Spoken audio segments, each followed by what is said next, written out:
नमस्कार बच्चों और प्रणाम सभी को। आज हम फिर से एक नया टॉपिक लेकर आए हैं और वो है सम्राट अशोक। ये टॉपिक जो है वो 10वीं कक्षा का टॉपिक है और इसमें से कंपटीशन एग्ज़ाम में भी इसमें से क्वेश्चन बैठते हैं। तो आज हम इसी टॉपिक को कंप्लीट करेंगे। शुरुआत करने से पहले मैं आपको बता दूं कि अगर ये वीडियो आपको अच्छा लगे और आपको उपयोगी लगे तो ज़रूर से लाइक और शेयर करें, और अगर आप नए हैं तो प्लीज़ चैनल सब्सक्राइब करें ताकि आपको नोटिफिकेशन मिलता रहे और हम तो चलिए हम अच्छे वीडियो बना सकें। और चलिए आगे बढ़ते हैं और कुछ नया पढ़ते हैं। अशोक 273 से 232 ईस्वी पूर्व का ध्यान दें आप। यहाँ पर ईस्वी पूर्व लगा। मौर्य वंश की स्थापना चंद्रगुप्त मौर्य ने की थी। उसके बाद जो राजा बने थे वो थे उसके पुत्र बिंदुसार, और बिंदुसार के बाद अशोक। इस अशोक जो है वो ज्येष्ठ पुत्र नहीं था, यानी सबसे बड़ा तो योग्यता के आधार पर, और इसने अपने भाइयों की हत्या करके सिंहासन पर बैठा था। मगध में इसने अपना साम्राज्य विस्तार करना शुरू किया था। और ये सारी जानकारी हमें कहाँ से मिलती है? तो कौटिल्य ने जो पुस्तक लिखी अर्थशास्त्र, वहाँ से हमें ये जानकारी मिलती है। कौटिल्य को इतिहास में चाणक्य और विष्णुगुप्त भी कहा जाता है, जो कि चंद्रगुप्त मौर्य का गुरु था। और चंद्रगुप्त मौर्य को उसने नंद वंश के अंत करके उसने सिंहासन पर बैठाया था। तो उसके बाद कौटिल्य जो है वो चंद्रगुप्त मौर्य का प्रधानमंत्री भी बना। इसके साथ ही मेगस्थनीज जो है वो सेल्यूकस द्वारा भेजा गया था, तो उसने इंडिका नामक पुस्तक लिखी, और इस पुस्तक से भी हमें उस समय के प्रशासन के बारे में पता चलता है। उसके बाद ये जो एक ऐसा सम्राट था, इसके बारे में मैं बता देती हूँ। अशोक जो है उसने कई शिलालेख और अभिलेख लिखे थे, तो वहाँ के अभिलेखों से, शिलालेखों से ही हम उसकी सारी बातों को जान पाते हैं। तो दक्षिण भारत से जो प्राप्त मास्की, गुर्जरा अभिलेख और उदय गोलम और नेटूर जो अभिलेख हैं उसका नाम अशोक मिलता है। अशोक उसका नाम जो है वो साफ तौर पर 4 अभिलेखों से मिलता है। मास्की, गुर्जरा, उदय गोलम, नेटूर। MGUN। ये पहले भी मैं आपको बता चुकी, मैं अक्सर ऐसे ही याद करती थी। इसके पिता का नाम बिंदुसार। इसका जो विवाह है विदिशा की राजकुमारी से इसका विवाह हुआ, और इसकी पुत्री संघमित्रा और पुत्र महेंद्र का जन्म हुआ, जिसको श्रीलंका में बौद्ध धर्म के प्रचार प्रसार के लिए अशोक ने भेजा था। अशोक के समय तमिल प्रदेश के अतिरिक्त पूरा भारत और अफगानिस्तान का भाग शामिल था। अगर आप अशोक के साम्राज्य को भारत के मानचित्र में, प्राचीन भारत के मानचित्र में अगर हम देखें तो ऐसा साम्राज्य किसी भी सम्राट का नहीं था। आप ये देखकर चौंक जाएंगे बच्चों कि अशोक का साम्राज्य इतना फैला हुआ था जितना कि हमने शायद प्राचीन भारत में किसी भी सम्राट के समय नहीं हुआ होगा। तो जब अशोक राज सिंहासन पर बैठा तो उसके शासनकाल के 8वें वर्ष यानी 261 ईस्वी पूर्व, ये चीज़ मैं आपको बार बार बता रही हूँ, ईस्वी पूर्व की बात हो रही है यहाँ पर, मौर्य वंश के ईस्वी पूर्व कलिंग पर आक्रमण हुआ था। कलिंग जो है वर्तमान उड़ीसा राज्य में है। ये अगर मानचित्र में क्वेश्चन आए तो आपको उड़ीसा देखना है और वहाँ पर कलिंग को टिक करना है। हाथी गुम्फा अभिलेख के अनुसार वहाँ पर बहुत सारा नरसंहार हुआ था। यानी युद्ध में, आप जानते हो युद्ध किस प्रकार का होता है, युद्ध में बहुत ज़्यादा नरसंहार हुआ। तब उस नरसंहार को देखकर, अच्छा एक आप कल्पना कीजिएगा, एक राजा है, सम्राट है, जो अपने साम्राज्य का विस्तार करने के लिए उसने युद्ध करना प्रारंभ किया, यानी वो चक्रवर्ती सम्राट बनना चाहता था। पूरे भारत पर वो अपना साम्राज्य का विस्तार करना चाहता था।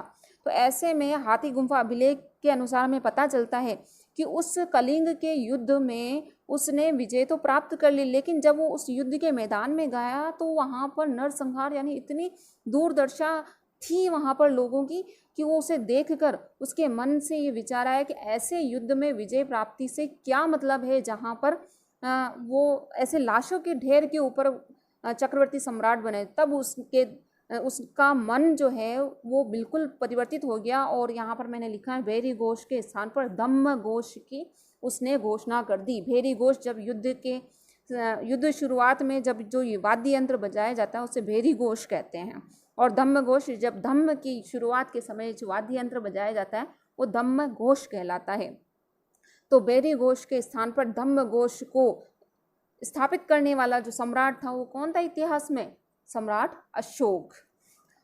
उसके बाद बौद्ध धर्म की जो गुरु थे वो कौन थे? श्रमण, निर्ग्रोथ और उपगुप्त से दीक्षा प्राप्त की थी, और दीक्षित जो थे वो शिव उपासक अशोक बौद्ध धर्म को उसने अपना लिया है। यानी जो गुरु थे वो श्रमण, निग्रोध और उपगुप्त थे, लेकिन अक्सर कंपटीशन एग्जाम में उपगुप्त का नाम आता है, जो आप थोड़ा सा इस पर ध्यान देना। तो बौद्ध धर्म से पहले वो किसका उपासक था? शिव का उपासक था, और उसके बाद उपगुप्त से उसने दीक्षा प्राप्त की। उसके बाद हम पढ़ लेते हैं बच्चों को धम्म। आखिर धम्म की बात चल रही है तो धम्म है क्या?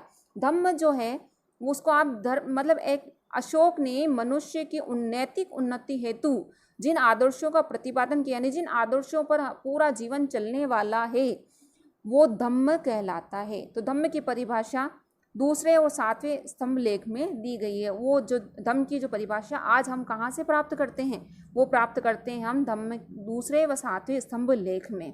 और उस धम्म में क्या लिखा हुआ है?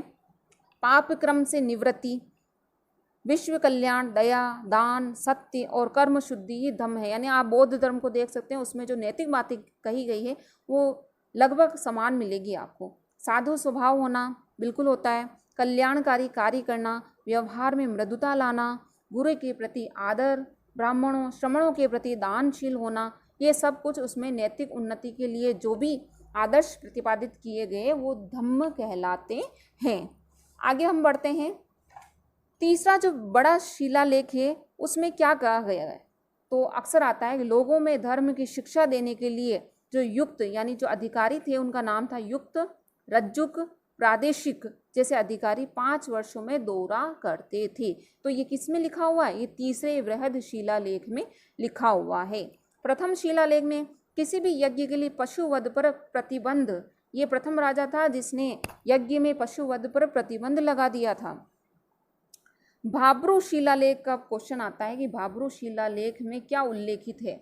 अशोक ने बुद्ध के जो त्रिरत्न हैं बुद्ध, धम्म और संघ के प्रति अपनी आस्था प्रकट की थी। किस शिलालेख में? भाब्रू शिलालेख में। पांचवा जो शिलालेख था, राज्याभिषेक के 14वें वर्ष में अशोक ने धम्म महामात्रों की नियुक्ति की, जिनके जो मुख्य धम्म महामात्र यानी धर्म का प्रसार करने वाले अधिकारी।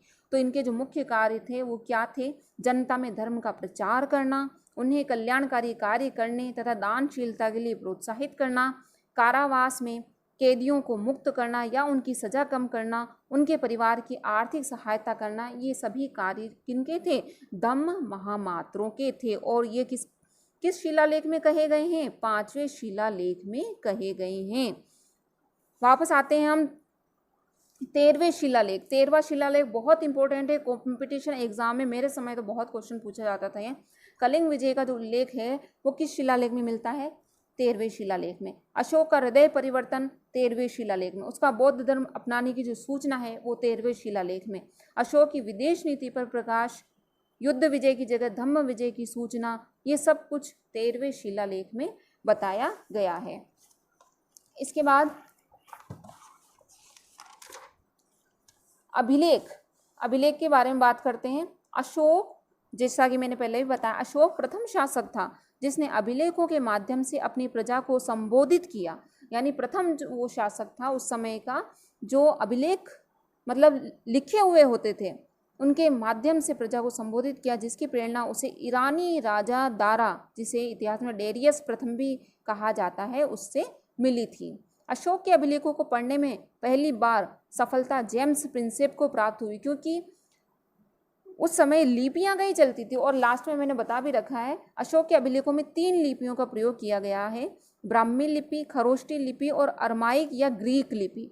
3 प्रकार की लिपियां होती थी, ब्राह्मी लिपि, खरोष्टी लिपि, अरमाइक या ग्रीक लिपि। तो इस तरह से उसको पढ़ने में काफ़ी दिक्कत होती है आज इतिहास में। तो सबसे पहले जेम्स प्रिंसेप ने उसे पढ़ा था। उसके बाद 2 क्वेश्चन और बनते हैं इसमें। रुम्मनदेही अभिलेख जो 10th के बोर्ड में ये आया भी है क्वेश्चन। अशोक ने मतलब रुम्मनदेही अभिलेख क्या है? तो अशोक ने बोध गया में भूमि कर की जो दर 1/6 से घटाकर 1/8 कर दी थी, उसका उल्लेख जो है रुम्मनदेही अभिलेख में मिलता है। यानी भूमि कर से संबंधित जो सूचना है वो रुम्मनदेही अभिलेख से मिलती है। राजतरंगिणी किसने लिखी? कल्हड़ ने लिखी। तो इसके अनुसार अशोक ने श्रीनगर व देवपाटन नगरों की स्थापना करवाई। यानी देवपाटन और श्रीनगर की स्थापना किसने करवाई? अशोक ने करवाई। और ये किसमें हमें उल्लेखित मिलता है? राजतरंगिणी, जो कि कल्हड़ ने लिखी है। तो अशोक लास्ट में यही है, एक अशोक के अभिलेखों में 3 लिपियों का प्रयोग किया गया, ब्राह्मी लिपि, खरोष्टी लिपि और अरमाइक व ग्रीक लिपि।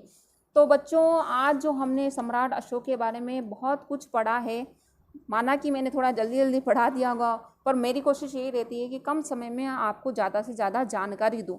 तो आप इस वीडियो को देखकर, एक बार में आपको समझ में नहीं आएगा, इसे आप बार बार देखो। और इसमें मैं नोट से इसलिए पढ़ाती हूँ ताकि अगर आप भी इनको उतारना चाहें तो आप इनको उतार सकें। इसलिए मेरी कोशिश ये रहती है कि मैं आपको लिखकर इनको समझाऊं, ताकि आप भी लिखकर ही इसे याद कर लें। और ये 10वीं का तो फुल टॉपिक है, इसमें आप इसे लिखकर, जब तक आपके पास पुस्तक ना आए या हमारी क्लासेस शुरुआत ना हो, तब तक आप इसको लिखकर आराम से इसकी अपनी तैयारी कर सकते हैं बच्चों। और आपको ये उपयोगी लगा हो तो आप इस चैनल को ज़रूर सब्सक्राइब करें। इससे क्या होगा कि मैं जैसे ही कोई भी टॉपिक डालूंगी तो आपको तत्काल नोटिफिकेशन मिल जाएगा और आप अपनी पढ़ाई शुरू कर देंगे। तो बच्चों आप ज़रूर और ज़्यादा से ज़्यादा पढ़ाई करें। मेरी तरफ से बहुत बहुत शुभकामनाएं और धन्यवाद।